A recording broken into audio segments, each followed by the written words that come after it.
Hello good morning my students. आज हमारा हिंदी का एक टॉपिक है जिसका नाम है काल, और आज हम इस टॉपिक को बड़े शानदार तरीके से क्लियर करेंगे और करते हैं इस टॉपिक की शुरुआत। तो जो बच्चे कंटिन्यू मेरे वीडियो को देख रहे हैं तो मैं उनको ये कह दूं कि इस टॉपिक के बड़े इंपॉर्टेंट क्वेश्चन एग्जाम में आते हैं और इसको बढ़िया तरीके से आप लोग कवर करना। ओके, ऊपर हेडिंग लिखिए काल और करते हैं इस टॉपिक की शुरुआत बेटा। ओके, आइए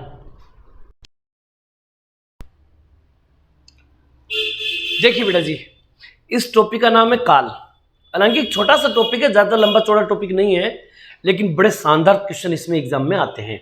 तो करते हैं शुरुआत।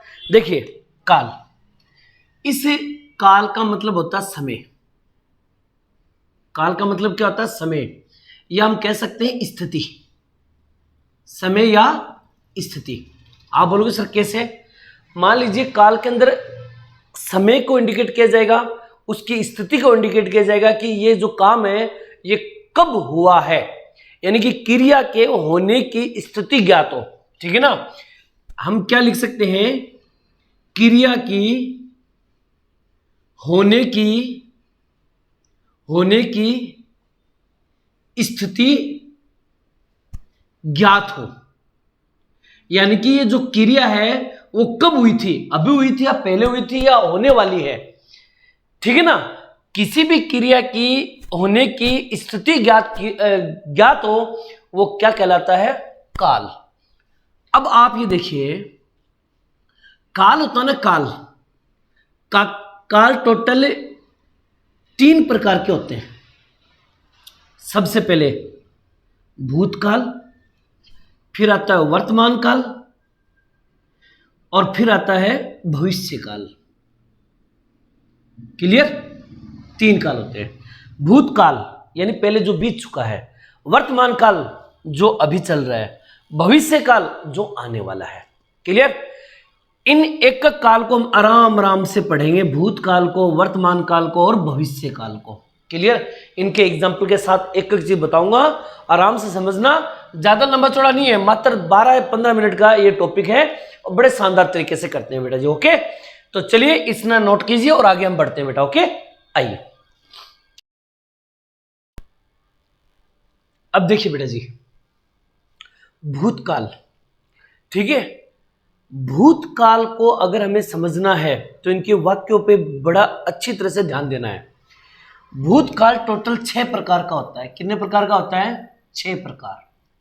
अगर पूछ ले कि भूतकाल कितने प्रकार के होते हैं तो 6 प्रकार के होते हैं, इसलिए मैंने यहां पर 6 वाक्य लिखे हैं। ठीक है ना? आपको एग्जामिनर क्या करेगा? एक वाक्य दे देगा और ये कहेगा कि किस भूतकाल का प्रकार है, या फिर आपको कह दिया जाएगा कि आसन भूतकाल का उदाहरण है और आपको 4 ऑप्शन दे देगा। क्लियर? इसलिए मेरा यह मानना है कि आप इन वाक्यों को समझना आराम से। देखो कैसे, राम ने खाना खाया, खाना खाया मतलब खा चुका, तो भूतकाल के सारे वाक्य भूतकाल के। राम ने खाना खाया, राम ने खाना खाया है, राम ने खाना खाया था, राम खाना खा रहा था, राम ने खाना खाया होगा, मतलब ये चीजें हैं। तो सुनिएगा, एक एक बात देखना। सबसे पहले राम ने खाना खाया, ये सामान्य भूतकाल है। कौन सा है? सामान्य भूतकाल। राम ने खाना खाया, उसने पानी पिया। ठीक है ना? इस तरह के जब भी प्रश्न आए वो हमेशा सामान्य भूतकाल के होते हैं। क्लियर? उसके बाद में राम ने खाना खाया है, राम ने खाना खाया है मतलब अभी कोई घटना घटी होगी, तो इसे बोलते हैं आसन भूतकाल। क्या कहते हैं? आसन। भूतकाल में तो हुआ लेकिन अभी भी हुआ है, तो उसे बोले आसन, यानी कि अभी भी, आसन काल, आसन भूतकाल। ठीक है ना? राम ने खाना खाया है, राम ने खाना खाया है, अभी बोला है, इसका मतलब अभी भी हुआ होगा कोई काम, तो ये हो गया आसन भूतकाल। राम ने खाना खाया था, यानी राम ने तो खाना खाया था, इसका मतलब ये पहले हो चुका है, तो इसे बोलेंगे हम पूर्ण भूतकाल। पूर्ण भूतकाल। क्लियर? इसके बाद में राम खाना खा रहा था, यानी कि जब मैं था जब तो राम खाना खा रहा था, अब उसने खाना खाया नहीं खाया, अभी भी लगा हुआ, मुझे नहीं पता, इसका मतलब ये भूतकाल का तो है लेकिन ये पूर्ण नहीं है, ये है अपूर्ण, अपूर्ण भूतकाल। क्लियर? ये ध्यान में रखना, वेरी वेरी इंपॉर्टेंट चीजें हैं बेटा, ठीक है ना। राम ने खाना खाया होगा, राम ने शायद खाना खाया होगा, खाया होगा यानी कि अभी डाउट है, पता नहीं खाया नहीं खाया, लेकिन शायद खाया होगा, इसका मतलब ये संदिग्ध है, संदिग्ध, संदिग्ध भूतकाल। क्लियर? उसके बाद में यदि आप पढ़ते तो पास हो जाते। देखो ये वाक्य बहुत इंपॉर्टेंट है, बहुत बार एग्जाम में भी आ चुका है। यदि आप पढ़ते तो पास हो जाते, अगर तुम पढ़ते तो पास हो जाते, इसका मतलब उसने पढ़ा नहीं होगा, वो पास हुआ नहीं होगा, ठीक है ना। तो ये भी भूतकाल का प्रश्न, लेकिन इसका नाम याद रखना, हेतु हेतु मद, याद रखिएगा, वेरी वेरी इंपॉर्टेंट, हेतु हेतु मद भूतकाल, याद रखना, हेतु हेतु मद भूतकाल। क्लियर? अगर तुमसे पूछे कि भूतकाल कितने प्रकार का होता था, आप बोलोगे 6 प्रकार का, सामान्य भूतकाल, आसन भूतकाल, पूर्ण भूतकाल, अपूर्ण भूतकाल, संदिग्ध भूतकाल, हेतु हेतु भूतकाल। क्लियर? सामान्य जिसमें ला खाया पिया सोया रोया धोया, समझ गए। आसन भूतकाल खाया है पिया है रोया है सोया है, ठीक है ना। पूर्ण भूतकाल खाया था पिया था सोया था, ठीक है ना। अपूर्ण काल सो रहा था खा रहा था पी रहा था, ठीक है ना। संदिग्ध होगा, खाया होगा पिया होगा सोया होगा, ठीक है ना, ये अंदाजा लगा रहा है इसमें, ठीक है ना। हेतु हेतु, अगर तुम ये काम करते तो वो हो जाता, अगर तुम मेहनत करते तो पैसे कमा लेते, ठीक है ना। तो ऐसे प्रश्न जब भी आए तो इस तरह के ये 6 के 6 एग्जाम्पल याद रखना और इनके नाम भी याद रखना। ओके, आगे मैं चलूं, पहले इसको नोट कर लीजिए फटाफट बेटा जी, ओके कीजिए। अब देखिएगा, भूतकाल के बाद जो अपना अगला आता है वो आता है वर्तमान काल। वर्तमान काल जो होता है वो 5 प्रकार का होता है। कितने प्रकार का होता है? 5 प्रकार का। वर्तमान काल 5 प्रकार का होता है, इसीलिए मैंने यहां पर 5 वाक्य लिखे हैं। इन वाक्यों को पढ़ना है और समझना है। अगर मैं कह दूं राम खाना खाता है, वह गांव जाता है, इसका मतलब ये सामान्य वर्तमान काल है। कौन सा है? सामान्य वर्तमान काल। सामान्य वर्तमान काल, वर्तमान काल तो है लेकिन ये सामान्य वर्तमान काल है, नॉर्मल क्वेश्चन। लेकिन अगर प्रश्न ही आ जाए राम खाना खा रहा है, खा रहा है, खाए तो नहीं ना, खा रहा है यानी अभी भी वो खा रहा है, तो ये हो गया अपूर्ण। पूर्ण वाक्य नहीं हो, ये हो गया अपूर्ण। इसको तत्कालिक भी बोल सकते कभी, तात्कालिक, तात्कालिक वर्तमान काल, तत्कालिक वर्तमान काल या अपूर्ण वर्तमान काल, एक ही बात है। क्लियर?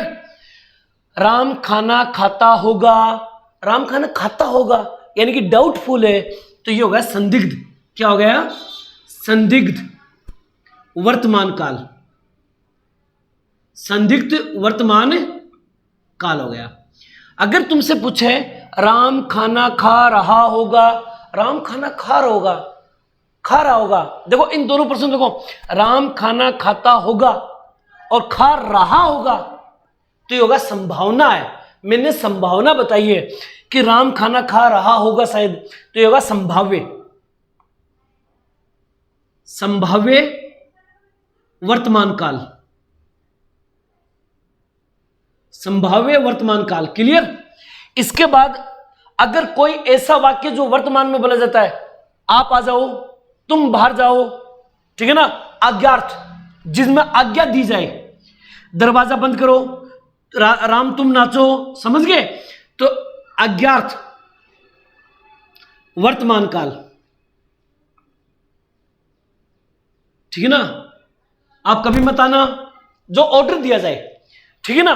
कुल मिला के ये 5 वाक्य याद रखना, इनके सेंटेंस याद रखना आप अच्छी तरह से कि कौन सा सेंटेंस किस वाक्य के लिए आता है। Okay clear? आगे मैं बताऊं, पहले इसको नोट कर लीजिए फटाफट बेटा जी, ओके कीजिए। अब देखिए, अगला जो अपना है वो है भविष्य काल। और भविष्य काल जो होता है वो टोटल कितने प्रकार का होता है? 4 प्रकार का। भविष्य काल कितने प्रकार के होते हैं? 4 प्रकार के होते हैं। इसलिए मैंने यहां पर 4 वाक्य दिए। चारों वाक्यों को ध्यान से पढ़ो, नंबर 1, अशोक पुस्तक पढ़ेगा, ये हो गया सामान्य।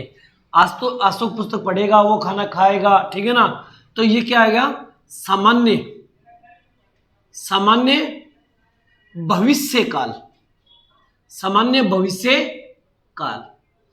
और यहां पर देखो एक नाम है, शायद अशोक पुस्तक पढ़ेगा, शायद अंदाजा लगाया, तो हो गया संभाव्य। संभाव्य, संभाव्य भविष्य काल, संभाव्य भविष्य काल। क्लियर। उसके बाद में आप रोज शाम को मुझसे मिलने आइएगा, ये एक ऑर्डर सा हो गया, आप रोज शाम को मुझसे मिलने आइएगा। आएगा यानी कल भी आएगा, परसों भी आएगा, भविष्य तो है ही, लेकिन ऑर्डर दे रहे हैं, कि हो गया अज्ञात। क्या हो गया, अज्ञात। अज्ञात भविष्य काल, भविष्य काल। अभी थोड़ी देर पहले भी अज्ञात था, लेकिन वो था वर्तमान का, दरवाजा बंद कर दो, ऐसा नहीं कि कल तुम दरवाजा बंद करके जाइएगा, तब ये भविष्य में चला जाता। ओके। इसी प्रकार यदि, यहां पर देखा, यदि आप पढ़ोगे तो सफल हो जाओगे, अगर तुम पढ़ोगे तो सफल हो जाओगे। समझ रहे मेरी बात, यदि आप पढ़ोगे तो सफल हो जाओगे, पढ़ोगे तो सफल हो जाओगे, यानी कि आगे की बात बोल रहा वो। अगर तुम मेहनत करोगे तो एग्जाम में पास हो जाओगे, करोगे तो ये हो गया भविष्य हेतु। हेतु, ठीक है ना, हेतु, हेतु मत भविष्य, भविष्य काल। क्लियर। इस तरह से हमें एक काल के टोटल काल 3 प्रकार का होता है। काल क्या होता है, काल किसी भी क्रिया के होने की स्थिति को हम दर्शाएं तो वो काल कहलाता है। काल 3 प्रकार का होता है, भूतकाल, वर्तमान काल, भविष्य काल। भूतकाल 6 प्रकार का होता है, वर्तमान काल 5 प्रकार का होता है और भविष्य काल 4 प्रकार का होता है। मैंने सभी के एग्जाम्पल लिख दिया, 6, 5, 11 और 4, 15। टोटल मैंने अलग अलग एग्जाम्पल लिखा के आपको सारी बातें बता दी है। इनको बढ़िया तरीके से पढ़िए, एक छोटा सा टॉपिक है काल का और आप इसको आराम से कवर कर सकते हो। क्लियर। अगर ये आपको बढ़िया तरीके से नोट्स बनाए, अगर ये आपको अच्छा लगे तो अपने दोस्तों को भी इस वीडियो को शेयर कीजिए बेटा। ओके, मिलते हैं एक नए वीडियो के साथ, तब तक आप लोगों से अलविदा। जय हिंद, जय भारत बेटा जी। थैंक यू बेटा।